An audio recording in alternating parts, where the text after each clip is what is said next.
Inmediatamente después de la crucifixión, los seguidores de Jesús eran apenas un centenar. Era un culto clandestino perseguido y a punto de ser erradicado. Pero en pocas décadas, este culto contaba con miles de seguidores por todo el Imperio Romano. Se extiende por ciudades importantes como Éfeso, donde los paganos habían construido el templo de Artemisa, una de las maravillas del mundo antiguo. Erradicó todas las antiguas creencias. Llegó hasta tierras de la Capadocia, en Turquía, donde un pueblo misterioso excavó ciudades subterráneas y extraordinarias iglesias en roca volcánica. Y al principio, el mensaje de la cristiandad fue propagado por un hombre a través de las calzadas que Roma había construido para sus soldados. Un predicador llamado Pablo. A lo largo de su vida recorrió más de 30.000 kilómetros, llevando el cambio y la agitación allá donde iba. Ahora, utilizando las últimas investigaciones y técnicas de imagen por ordenador, un equipo de expertos intentará revelar el mundo que él conoció, los lugares que visitó y transformó. Este es el mundo perdido de San Pablo y los primeros cristianos.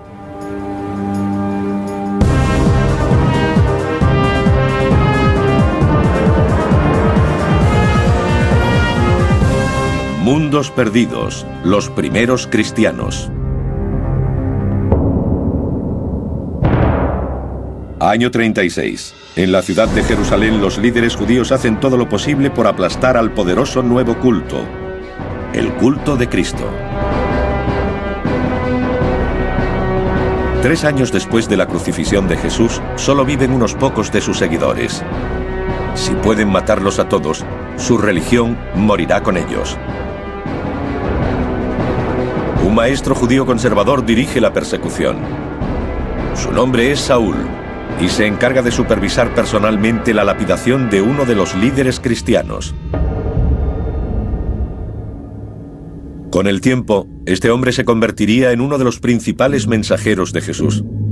Sus escritos suponen más de la mitad del Nuevo Testamento.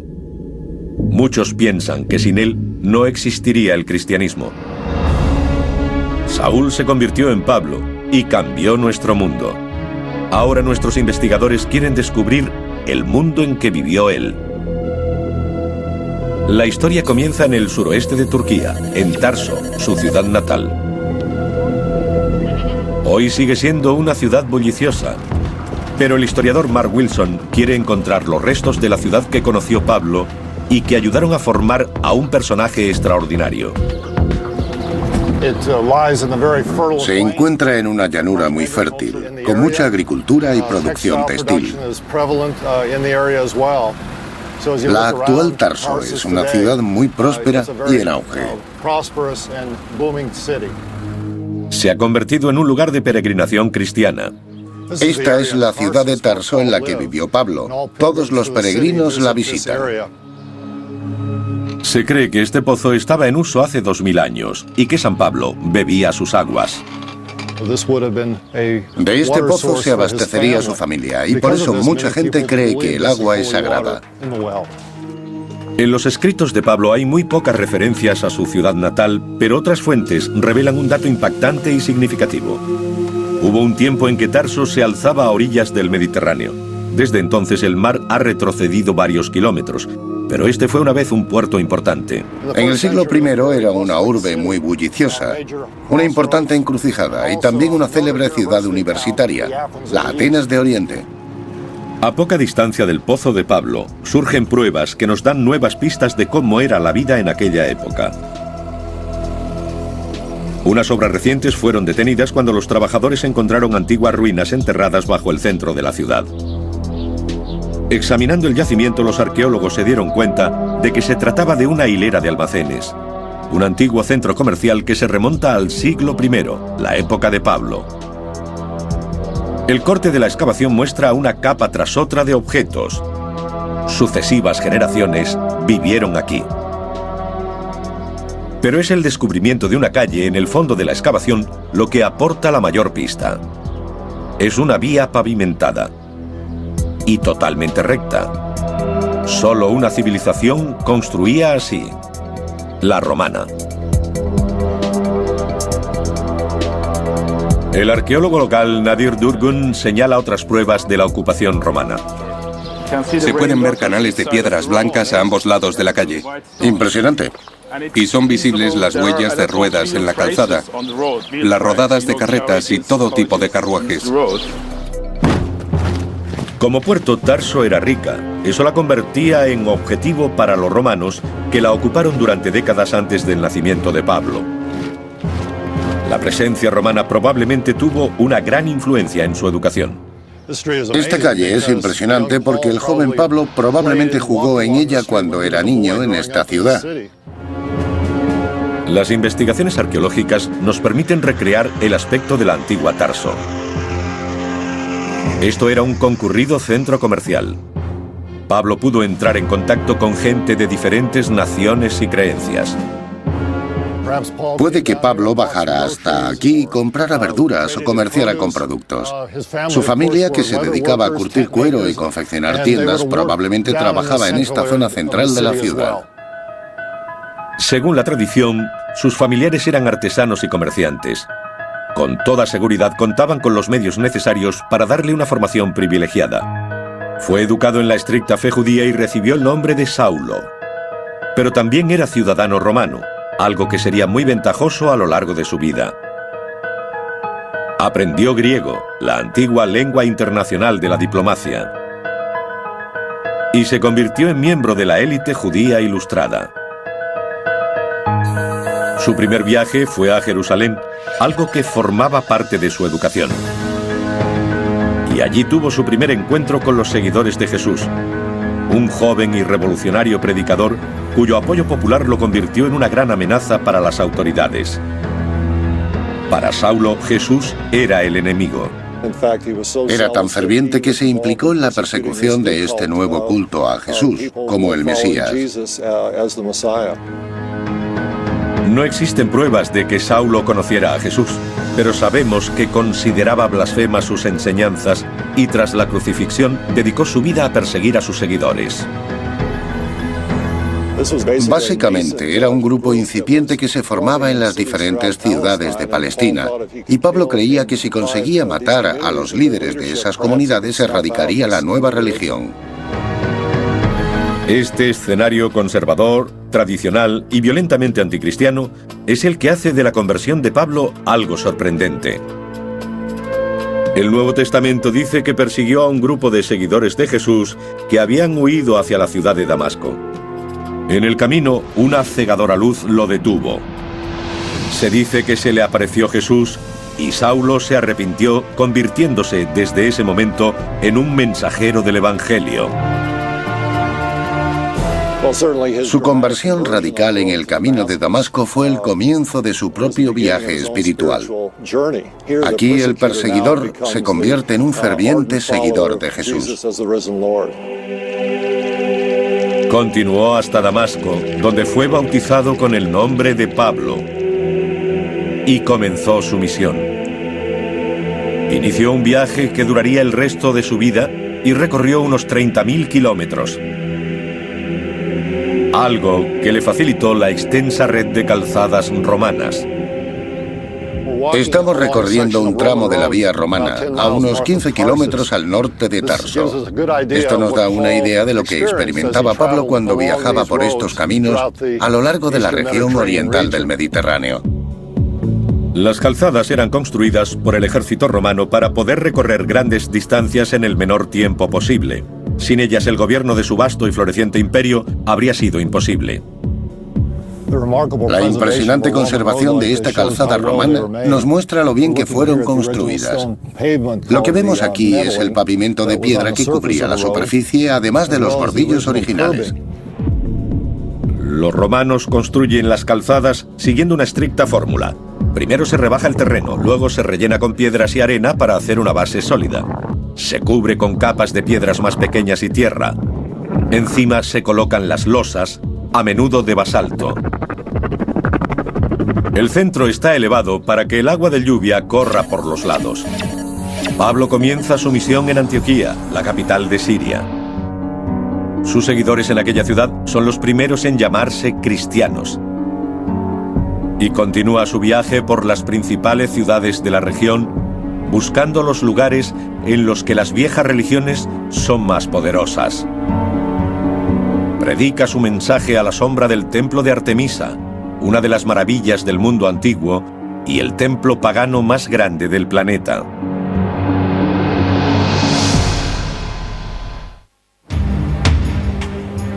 En el año 52, Pablo llega a Éfeso, la cuarta ciudad del mundo antiguo. Él es solo uno de los miles de peregrinos que la visitan. La mayoría acude a honrar a Artemisa. Artemisa era la diosa de la caza y protectora de las vírgenes.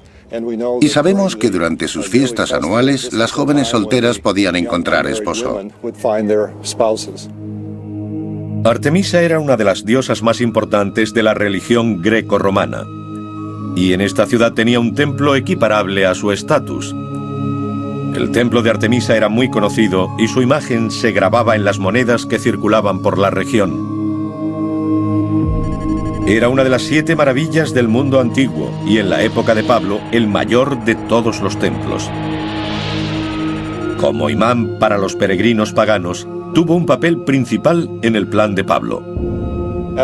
Éfeso se convirtió en una base maravillosa para él, porque utilizó el templo de Artemisa en beneficio propio. Mucha gente acudía a la ciudad para participar en las festividades, por lo que tenían más público al que predicar el Evangelio. Nuestros investigadores reconstruirán el templo de Artemisa tal como lo veía Pablo. Las pruebas sugieren que la gente de Éfeso utilizó unas técnicas de construcción revolucionarias. Pero todo lo que queda hoy son unos cuantos bloques de mármol recuperados de 6 metros de cieno.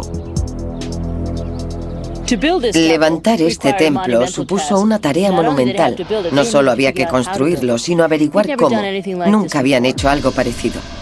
En su deseo de honrar a la diosa, los constructores del templo se impusieron una tarea retadora. Tomaron la decisión de hacerlo por entero de mármol. Y la cantera más cercana se encontraba a unos 13 kilómetros. Los bloques tenían que ser transportados hasta la obra. El arqueólogo Julian Bennett intenta descubrir cómo se hizo. Cuadrillas de hombres trabajaban con martillos y cinceles para crear una estrecha depresión de unos 15 centímetros de ancho. Aún puede verse aquí. Y una vez que abrían el canal hasta el nivel del bloque que querían, golpeaban desde los lados con cuñas metálicas para extraerlo. Se calcula que necesitaron unas 51.000 toneladas de mármol. Los efesios encargaron del trabajo a sus esclavos y delincuentes. El castigo común por un delito era ser enviado a las canteras. Aquí la esperanza de vida no era demasiado larga. Una vez que extraían los bloques, tenían que transportarlos al lugar de la construcción. En el siglo XXI se cuenta con maquinaria pesada. A pocos cientos de metros de la antigua cantera aún se extrae mármol gris. El bloque medio es de 13 toneladas, aproximadamente el mismo tamaño de los utilizados en el templo de Artemisa. Hoy las máquinas hacen que parezca muy sencillo, pero cuando se construyó el templo, todo era a base de la mano de obra. No obstante, los arquitectos utilizaron su ingenio para acelerar el proceso. Idearon un método que les permitía trasladar las piedras de un modo más efectivo que el de los egipcios. Convirtieron los bloques cuadrados en ruedas mediante un forro de madera para que pudieran rodar fácilmente los 13 kilómetros hasta la ciudad. Resuelta la cuestión de los materiales, se dispusieron a construir uno de los templos más grandes del mundo. En su apogeo atraería a más peregrinos que el templo judío de Jerusalén. Actualmente el lugar en el que se alzaba es una marisma. Cuesta imaginar por qué se erigió un templo tan grande en este lugar, un terreno que ningún constructor moderno querría. El historiador romano Plinio sostiene que el terreno pantanoso fue elegido por precaución ante los frecuentes terremotos, ya que amortiguaría los temblores. Otra teoría es que un meteorito cayó en este lugar, Los antiguos pensaron que era un mensaje de Dios y levantaron el templo a su alrededor. De cualquier modo, el lugar supuso un gran problema para los constructores. ¿Cómo levantar lo que sería una de las maravillas del mundo en un pantano? Empezaron creando una base seca, apisonando una capa de carbón y cubriéndola con lana de oveja para evitar la subida del agua. Sobre ellas se colocaron bloques de pizarra. El suelo de pizarra y mármol alcanzó 2,5 metros de altura para que quedara por encima del nivel del agua. Abarcaba una superficie de 77 metros de ancha por 130 de larga. Esta robusta plataforma soportaba un bosque de columnas. Esta tiene 13 metros de altura, pero Plinio revela que las originales medían 18 metros, el equivalente a 6 pisos. Para una tarea tan ambiciosa, los arquitectos utilizaron andamios. Montaron las columnas ensamblando tambores de más de 8 toneladas de peso. Cada columna tenía unos 30 tambores, y una vez montada, se labraba el fuste a cincel y martillo. Esta operación se repitió 127 veces. Entre las ruinas, Adrian Marshall ha encontrado pruebas de cómo construyeron el techo del templo. Una vez levantadas las columnas, tenían que colocar los dinteles, que son los bloques de piedra que se ponen encima de ellas.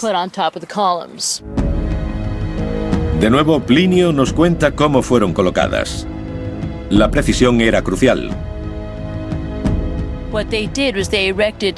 Lo que hacían era levantar una rampa de sacos de arena hasta la parte superior de las columnas y situaban los dinteles encima.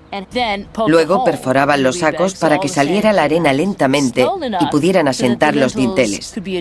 Hay que pensar que usaban cemento y debían encajar exactamente. Llevó 120 años terminar el templo. Ahora podemos dar vida a esta increíble construcción del mundo perdido de San Pablo. Un impresionante centro de una gran actividad, toda centrada en el culto a la diosa. Una abertura en el techo bañaba de luz su estatua.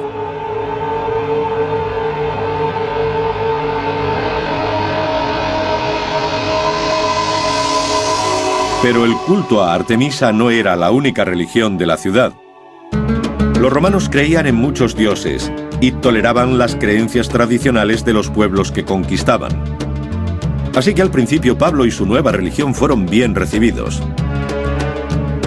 A pocos kilómetros del templo, en el centro de la ciudad, Pablo descubrió algo que le permitiría transmitir su mensaje a una audiencia de un tamaño sin precedentes.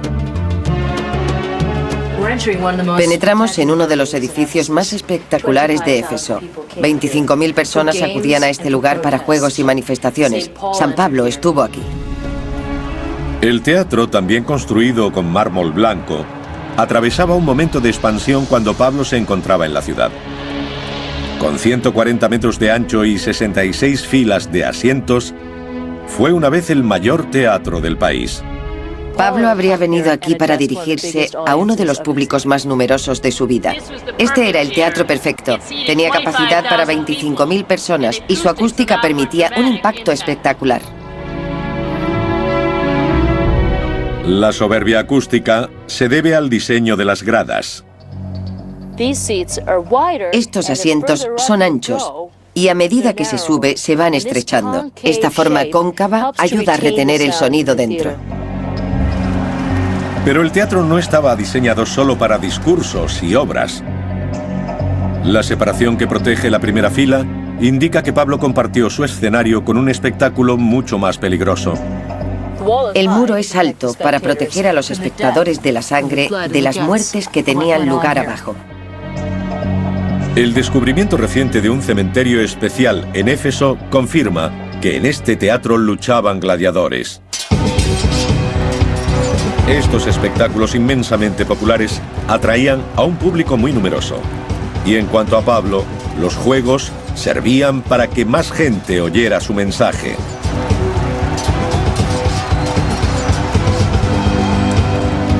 Lo que diferenciaba a San Pablo de otros discípulos de Jesús es que no solo se dirigía a los judíos, intentaba convertir a gente de todas las religiones.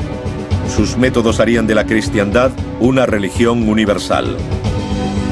Y finalmente, provocaría la caída del Imperio Romano. Aún así, fue la pericia de la ingeniería romana la que proporcionó a Pablo la oportunidad que necesitaba.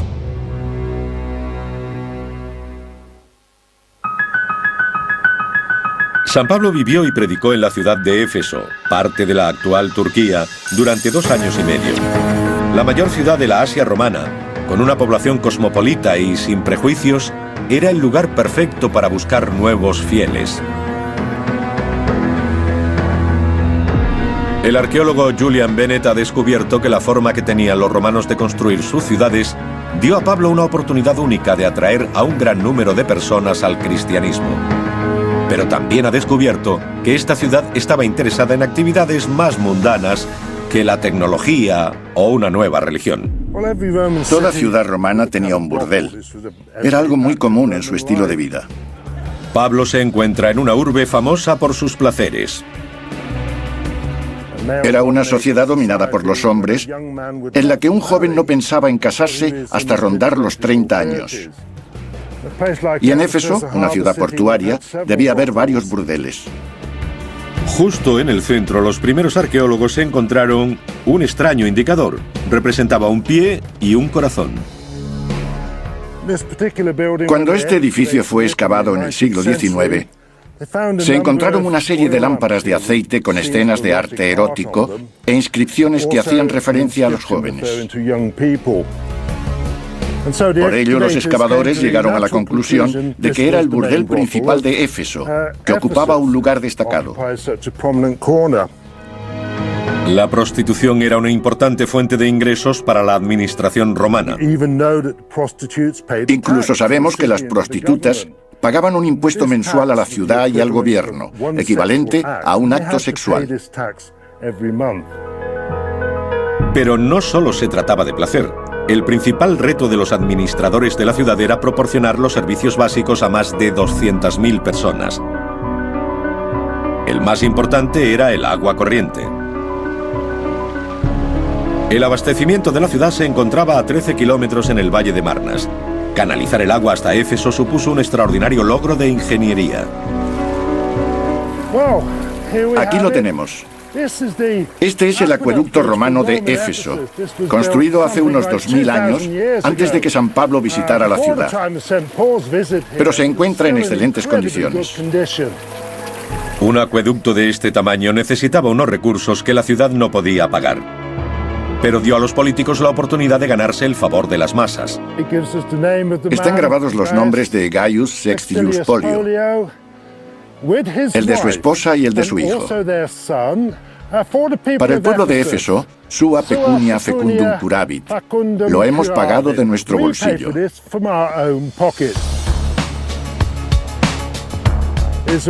Es una buena forma de hacer que la gente de Éfeso recuerde quién eres. O incluso que cuando lleguen las elecciones, recuerden quién es tu hijastro. Cualquiera que fuese el motivo, las personas que pagaron proyectos como este hicieron un gran servicio a la ciudad. El acueducto de Polio llevaba el agua hasta Éfeso, donde entraba en una gran cisterna. Este es el tipo de cosas que buscamos cuando seguimos un acueducto. Están repletas de carbonato cálcico. Es calcio disuelto en el agua que bajaba, procedente de las colinas de piedra caliza, y entraba en la ciudad por esta construcción. Aquí se ha desprendido una parte, y si consigo levantar esto, veremos a un lado un reborde y al otro un hueco.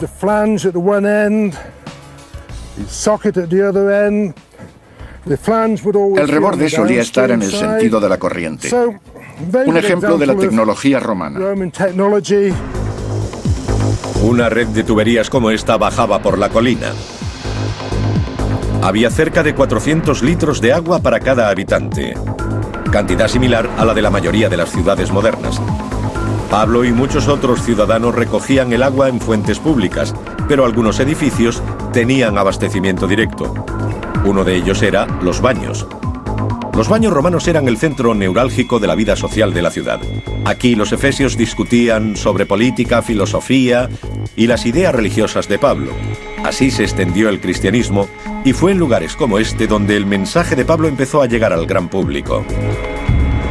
Las casas de baño eran lugares equipados por lo que entonces se consideraba alta tecnología, incluyendo un sistema de calefacción bajo el suelo llamado hipocausto. Tenemos mucha suerte porque en este lugar existe un tramo muy bien conservado del típico sistema de hipocausto. Aquí podemos ver los pilares que soportan el suelo principal. Una gruesa capa rosada de yeso romano, conocido como opus ignatum, que mantenía el calor. Sobre ella aún se conservan las losas de mármol del suelo. El aire caliente circulaba por una cámara bajo el suelo, extendiéndose por las paredes para caldear las habitaciones. El agua caliente llegaba a los baños, y la sucia servía para arrastrar los residuos de otros edificios. Justo al lado se encuentra una de las instalaciones más importantes de toda gran ciudad romana. Efectivamente, una estupenda letrina pública. Asientos de mármol, agradables y frescos para el verano. Puede que no tanto en invierno. Uno se sentaba aquí junto a otra persona y hablaba del tiempo, los juegos de gladiadores y la vida diaria. Enfrente hay una especie de abrevadero, ya que los romanos no utilizaban papel higiénico. Cada persona tenía una esponja personal clavada en un palo que mojaba en el agua y se limpiaba así. Nuestras pruebas proceden de una fuente inusual. Nos cuentan que un gladiador, en vez de enfrentarse a su oponente, decidió suicidarse. Así que se dirigió a la letrina, agarró una esponja y se la metió en la garganta hasta asfixiarse. Por eso conocemos el uso de las esponjas. Mientras que Pablo habría utilizado estos servicios públicos, las clases altas se permitían tenerlos en casa. Actualmente los restos de estas lujosas mansiones están protegidos en entornos de clima controlado. Probablemente, San Pablo vio cómo eran construidas y amuebladas con mármoles exóticos traídos de todos los rincones del imperio para demostrar la riqueza de sus propietarios. Cada casa tenía un baño privado abastecido constantemente por el caudal del acueducto. Esta es una letrina privada de gran calidad. Sabemos que al menos en Roma, y suponemos que en Éfeso, tenían tuberías de diferente calibre y calculaban los impuestos a pagar según él. Así que tener un retrete privado como este era un símbolo de estatus. Las casas más ricas de la ciudad incluso podían permitirse una forma primitiva de aire acondicionado, paredes de agua. El agua era necesaria para sobrevivir, para lavarse, para cocinar, pero también ayudaba a mantener el aire fresco. Así que debía ser un verdadero placer contar con este sistema, sobre todo en verano. La clase alta efesia disfrutaba de una gran calidad de vida, y de repente Pablo amenazaba con perturbarla. No solo minaba sus creencias paganas, sino que con ello dañaba el comercio más importante de la ciudad. La religión era el gran negocio de Éfeso. Su mercado abastecía a los peregrinos que llegaban al templo. Estatuillas de plata de la diosa Artemisa se vendían como amuleto y reportaban grandes ingresos. Pero la llegada del cristianismo implicaba que mucha gente le diera la espalda a Éfeso. 25.000 personas se reunieron en el gran teatro para escuchar a un orfebre llamado Demetrius. Este proclamó que Pablo no solo estaba insultando a su diosa, sino que también amenazaba su principal fuente de ingresos. Levantó a las masas hasta el punto de provocar una revuelta anticristiana. Según la tradición, Pablo fue encarcelado para apaciguar a la gente. Se piensa que fue allí donde escribió algunas de las cartas integradas en el Nuevo Testamento. Tras su liberación se le ordenó abandonar la ciudad. Pero esta nueva religión ya había echado raíces. Éfeso se convertía al cristianismo. Y el orfebre Demetrius tenía razón. La ciudad decaía junto con el culto a Artemisa. Fue el comienzo de una larga y lenta caída que llevó al templo a la ruina. Pablo siguió su viaje. Su mensaje tendría un efecto igual de poderoso en todas partes. Alcanzaría los rincones más remotos del Imperio Romano, transformando cada comunidad que visitaba. A continuación, investigaremos la sociedad religiosa que surgió al paso de San Pablo. En la extraña tierra de la Capadocia, un misterioso grupo de cristianos buscaría la seguridad construyendo un mundo secreto subterráneo. Hace 15 millones de años, una serie de erupciones volcánicas en la zona mediterránea levantaron inmensas nubes de ceniza que cubrieron la Tierra capa tras capa. Con el tiempo crearon un lugar extraño y espiritual. Actualmente recibe el nombre de Capadocia. Algunos especialistas creen que San Pablo llegó aquí para predicar su nueva religión. Nuestros investigadores intentan comprender el papel que este extraño paisaje desempeñó en el nacimiento del cristianismo. Y la mejor forma de ver los restos que quedan es desde el aire. Comprende casi 40.000 kilómetros cuadrados y está salpicada de conos esculpidos, pirámides y obeliscos. La ceniza tiene un espesor de 91 metros. Cada una de sus capas tiene una consistencia diferente, lo que significa que la erosión del viento y la lluvia han creado un terreno impresionante e irregular. Los primeros exploradores pensaban que las formas debieron ser talladas por una antigua raza. Los edificios presentan la habilidad y la destreza de un pueblo muy sofisticado. Su trabajo aún puede verse y sigue impresionando. Vemos algunos escalones tallados en la roca que llevan a una habitación. Es un lugar increíblemente precioso, muy hermoso. La palabra Capadocia deriva del vocablo persa que significa tierra de hermosos caballos. Sus naturales eran famosos por suministrar valiosos animales al ejército romano. De vuelta a tierra, Verónica Calas elige la mejor forma de transporte local y se dirige al valle de Hilara, un cañón abierto en la ceniza. Encuentra una extraordinaria concentración de antiguas iglesias excavadas en la superficie rocosa. Solo en este valle de 16 kilómetros hay más de 100. Está claro que el mensaje de Pablo tuvo un gran impacto. Las iglesias están decoradas con frescos alusivos al Nuevo Testamento. Verónica quiere remontarse aún más en la historia de Pablo. Para ello, se dirige a un asentamiento situado a unos cuantos kilómetros del cañón para intentar descubrir cómo vivían los primeros capadocios. Pablo debió encontrarse con una extraordinaria comunidad que vivía en cavernas. Este asentamiento está abandonado desde entonces, pero sus antiguos habitantes dejaron atrás atractivos atisbos de su vida. Es una gran habitación cuadrada con una bóveda cónica que da a un tiro de ventilación. Esto es una chimenea en la que encendían fuego. Es muy probable que cocinaran aquí. Esto es un horno con un fuego debajo y quizás una parrilla. Para un ojo experto, otra habitación revela pruebas de industria. Esto es un foso de telar y es un gran ejemplo. Aquí se encajaba un marco de madera en torno al regazo para poder tejer. También hay huecos para almacenar vasijas o ánforas. Basándose en estas pistas esculpidas hace 2000 años en la ceniza, Verónica crea una imagen de cómo eran los capadocios. Se decía que la gente que vivía aquí era muy tosca, los vaqueros del Imperio Romano. Y se contaba que si una víbora mordía a un capadocio, moría el animal. Así de duros eran. Aún así, viviendo de la ruta comercial que unía Europa con Asia, estas gentes se enriquecían cada vez más. El estilo de vida de los capadocios era cómodo y sofisticado. Un gran salón ceremonial indica el alto estatus de la gente que vivía aquí.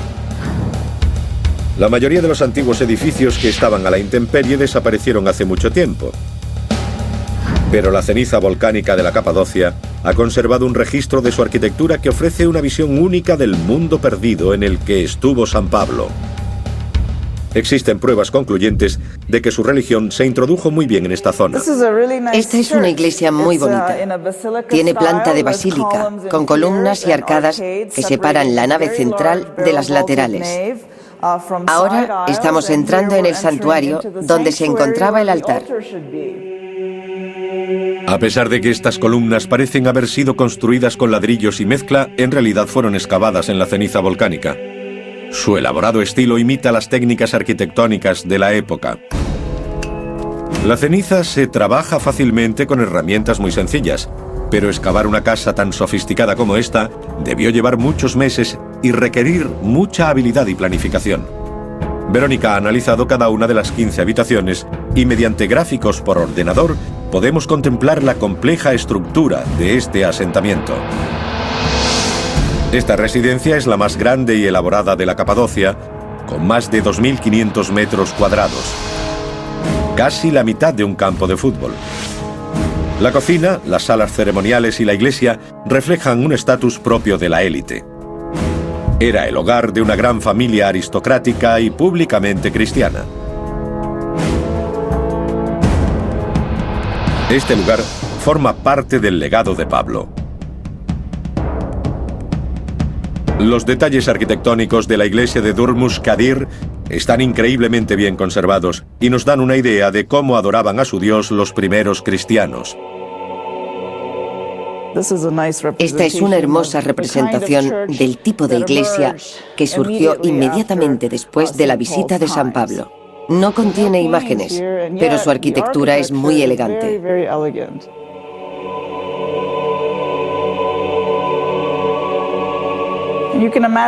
Es fácil imaginar lo increíble que tuvo que ser este lugar entre los siglos IV y VI. Esto se conoce como ambón. Se trata de un púlpito, una característica muy importante de las primeras iglesias cristianas. Esto es lo más cercano que tenemos a la época de San Pablo. Al parecer, la gente rezaba con los brazos abiertos mirando al cielo, no recogidos sobre sí mismos.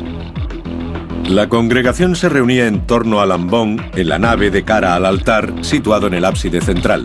A derecha e izquierda había naves laterales. En una de ellas se encontraba la pila bautismal.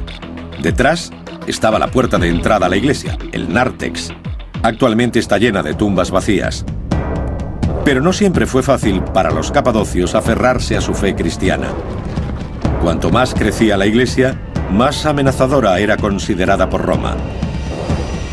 Por ello pasó a la clandestinidad. A continuación revelamos el extraordinario mundo subterráneo creado por los capadocios para dar cobijo y seguridad a decenas de miles de personas.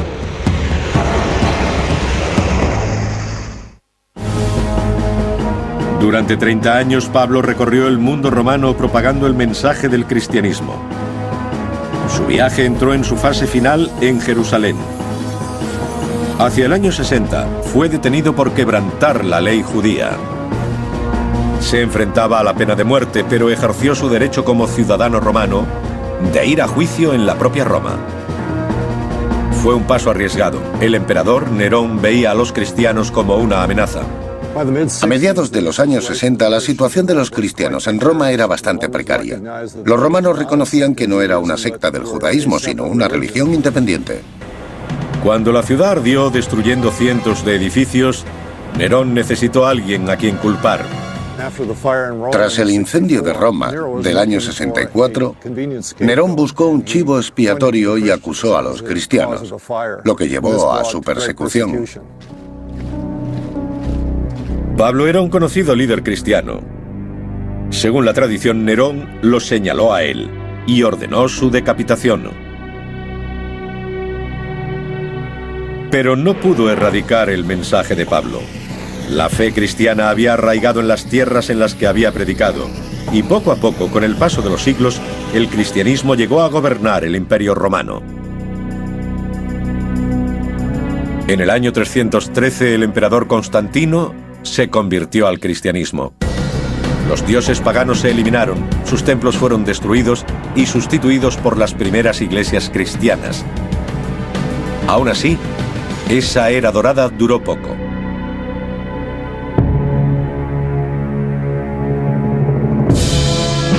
El destino del imperio y el de la iglesia estaban unidos. El cristianismo prosperó mientras Roma permaneció fuerte. Pero cuando ésta entró en declive, sus enemigos se convirtieron en enemigos de la iglesia. Este giro del destino se sintió incluso entre los lejanos cristianos de la Capadocia. En el siglo V, mientras Roma caía, se vieron a merced de los caudillos árabes sin medios para responder. Decidieron actuar de una forma increíble. Las decenas de miles de cristianos de la Capadocia se escondieron bajo tierra. Su extraordinaria historia no fue revelada hasta la década de 1960. El hallazgo fortuito de un pasadizo secreto llevó a una serie de extraños descubrimientos. Bajo el paisaje hay cientos de kilómetros de túneles construidos por el hombre. Sus entradas están sorprendentemente bien escondidas, pero abrir esas puertas astutamente ocultas nos da una nueva perspectiva de la historia de los primeros cristianos. Las investigaciones han revelado que los túneles formaban asentamientos autosuficientes, con todas las características de una sociedad sofisticada. La gente sobrevivió aquí abajo gracias a ingeniosos pozos de ventilación excavados en la roca. Es impresionante. Aquí se nota una suave brisa y nos encontramos a varios metros bajo la superficie. De hecho, llegan hasta una capa freática, por lo que tienen la doble función de tiro de ventilación y de pozo desde el que se bombea el agua. Tenemos un gran hueco cuadrado que parece una habitación, pero es una cuba en la que se pisaban las uvas. El caldo resultante pasaba por aquí y se depositaba en este hueco. La vida bajo tierra no debió ser fácil y cuesta imaginar cómo sobrevivió esta gente sin ver el sol. No diferenciaban el día de la noche, y creo que eso debió provocar una extraña psicología en ellos. Debieron sentirse desesperados. Aseguraron las entradas a estos complejos con unas pesadas puertas con forma de ruedas. Algunas aún siguen selladas hoy. Y 2 pisos más abajo, existen pruebas sólidas de lo que los llevó a vivir aquí. Esto es lo que parece un altar. En realidad no se sabe por qué está aquí en medio, ya que solían colocarse en el ábside. 2 ábsides uno al lado del otro. Así sabemos que se trata de una iglesia. Se vieron obligados a vivir bajo tierra por sus creencias. Es natural que construyeran altares para el culto. Se han descubierto 40 asentamientos como este. El más grande tiene 8 plantas subterráneas, adentrándose más de 80 metros en el suelo y con 32 kilómetros de túneles. Se cree que unas 20.000 personas se ocultaron solo en este complejo. Y aún quedan por encontrarse muchos más. La paz tardaría otros 5 siglos en regresar a esta región. Durante 300 años, los cristianos utilizaron estos túneles y pasaron muchas dificultades para conservar su fe. Esa fe era el legado de San Pablo. Muchos consideran a Pablo el fundador del cristianismo, pero el mensaje que proclamaba era el del propio Jesús. Escribió la mitad del Nuevo Testamento. Se le atribuyen 13 de sus libros. Fundó iglesias desde Antioquía hasta Roma, que posteriormente se convirtieron en la base del cristianismo. San Pablo pasó su vida viajando por las ciudades del mundo antiguo, desafiando al poderoso imperio romano. Cuando empezó, el cristianismo era una religión en peligro de extinción. Pero a través del esfuerzo de este hombre, no solo sobrevivió, sino que prosperó, convirtiéndose en una de las religiones más importantes del mundo.